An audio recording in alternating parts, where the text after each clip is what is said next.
So what's going on, guys, and welcome back to episode number 53 of our Portsmouth career mode on the PS4 FIFA 15. And we're going to be kicking off this episode with a home game up against Middlesbrough, and we do put out a pretty strong lineup with the likes of Amiobi, Ledson, McAvoy, Benji, Dembele up front, and we had a Zog sitting in the centre defensive mid role, and we also had Dejug, obviously Winter, Hernandez, and Butler at the back, or Gorka, sorry, and we had Mitski Geiskiningo. I really do not know how to pronounce his name. If any of you guys do know how to pronounce our goalkeeper's name, please let me know in the comments down below. But we did get a good chance with Dembele, but unfortunately his shot ricocheted off the post, and they managed to clear the ball away.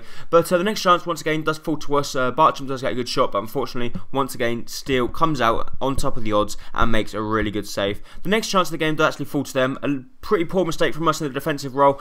Do get a good shot, but thankfully it just goes whiskers wide of the post, and I thought that was going to rustle in the back of the net.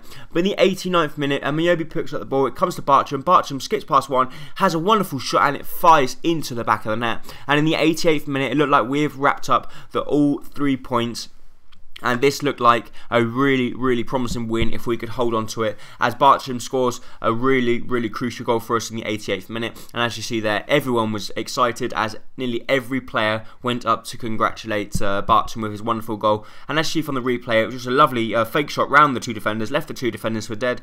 The other defender tried to come out and close him down, but he managed to get enough power and accuracy on the ball just to get it past the goalkeeper and past the defender. And that replay just sums up how good a shot it was, as it went right into the side netting. And thankfully we're done it in the 90th minute. They do get a good chance to get back on level terms, have a good shot, but thankfully the ball just goes over the bar and out wide for a goal kick. And that was actually how the game finished, and it was a very good 3 points for us. And now with the financial takeover, we have taken it. I know some of you guys said you didn't want me to take it, some of you guys said you did want me to take it.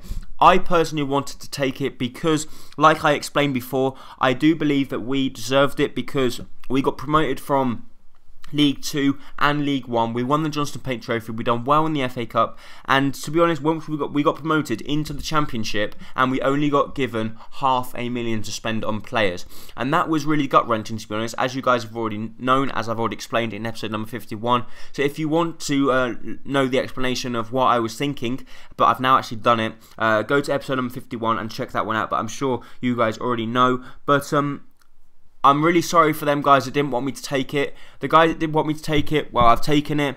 But I just really do hope you are not disappointed with me for taking it. I hope you sympathise with why I've taken it and understand why, but I just really do hope I haven't upset anyone, and I certainly hope you guys are not going to stop watching the series because of this financial takeover. But I do believe it can really help us out, but we do actually end up losing this game to Norwich. We were losing actually 1-0, but Bartram does get a really good shot there that comes off the underside of the crossbar, but Dembele scores, misses pretty much an open goal, and they do then get the second goal of the game as they double their lead in the 59th minute as they come through. The goalkeeper unfortunately should have been saving that one, but unfortunately he does get good touch on it, but it still manages to creep into the side of the net. But he did get enough power on it, and it was pretty decent strike there from Gary O'Neill. And the last chance of the game does actually come to them in the 62nd minute as the ball gets played through to Hooper. Hooper outruns Dezug. He tries to get in front of him, but unfortunately couldn't. There's a lovely back ball to the player that whops the ball in the box, and it comes to Gary Van Volswinkel,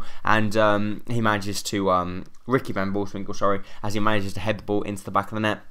And that's how the game finished. So an awful rating from everyone at our side, and it was very disappointing, to be honest. But as you see there, we did actually get 41 million given to us. We decided to adjust it so we only get given 13 million, and with that 13 million, we are only going to buy.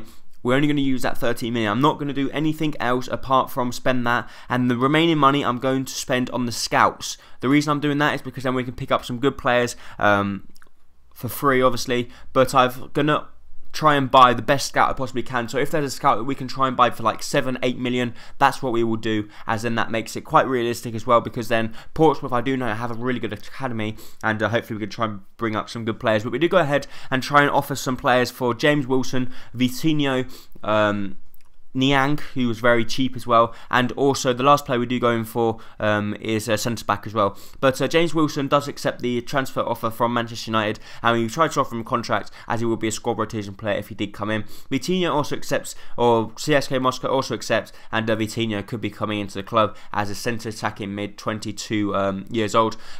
Fulham declined the offer and said they wanted 9 million for Patrick Roberts, so we decided to offer Fodgden and 6 million, and that was going to be it. We're not going to offer anything else. If they don't accept it, then that will be it. And Niang also does accept the transfer offer, so we'll just have to offer him a contract just to see if we can try and lure him away from Milan and get him into the club. But the next centre-back we do going for is this guy, Can Ayan, the 21-year-old centre-back from Schalke. We tried to offer 3 million for him, and that would be it. But the transfer offer was then accepted from Schalke for I hit their centre-back, and we do go ahead and try and offer him a contract just to see if we can get him to the club. Wilson unfortunately didn't accept the deal because he wanted a bigger squad role, so we'll have to give him a crucial first-team player, even though he won't be. But it'd still be good if we could bring him to the club, because I do believe he can do very well for us at the club. Also, Vitinha wanted a bigger squad role as he wanted to be a crucial first-team player. He will be battling it out with Ryan Ledson, because Ryan Ledson is also a very, very promising player.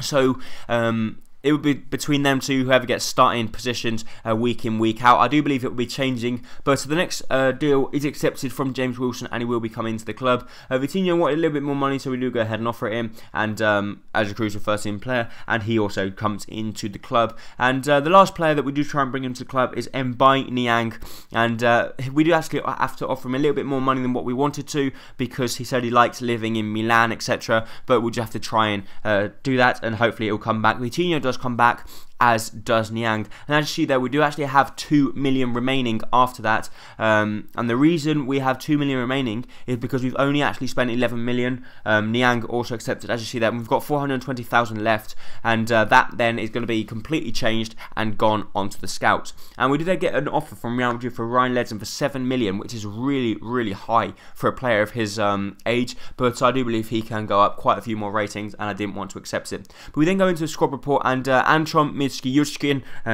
has actually stayed at 66. Gorka's now at 71. Lucas Hernandez also at 69, near the 70 mark. Also, Zog is pretty close as well to going up to the 71. And Maxim, unfortunately, hasn't been performing that well for us, but Benzia has gone up, as is Dembele, and they're both 71. Hurtado, our 19-year-old scout, a future star, scout, just a free agent we did actually get, is also one of the really good players. Leon Best, only 65 rated. Freeman, 68, which just looks quite good. We have Ricky Holmes, who we're not going to be using now. Horacio Sanchez, who's just out of the frame. Das, who's probably not going to be playing. Ledson, as you already know, his rating. And the new players are actually James Wilson, who's got 68 rated. Our new centre-back is 75 rated. Niang is 75 rated. And Vitinha is 73 rated. So that is actually it for this video. I really do hope you enjoyed it. If you did, please make sure to hit the like button down below, as it's very much appreciated. I really do hope I haven't disappointed anyone by making the decision of taking the financial takeover. Thank you. Bye-bye.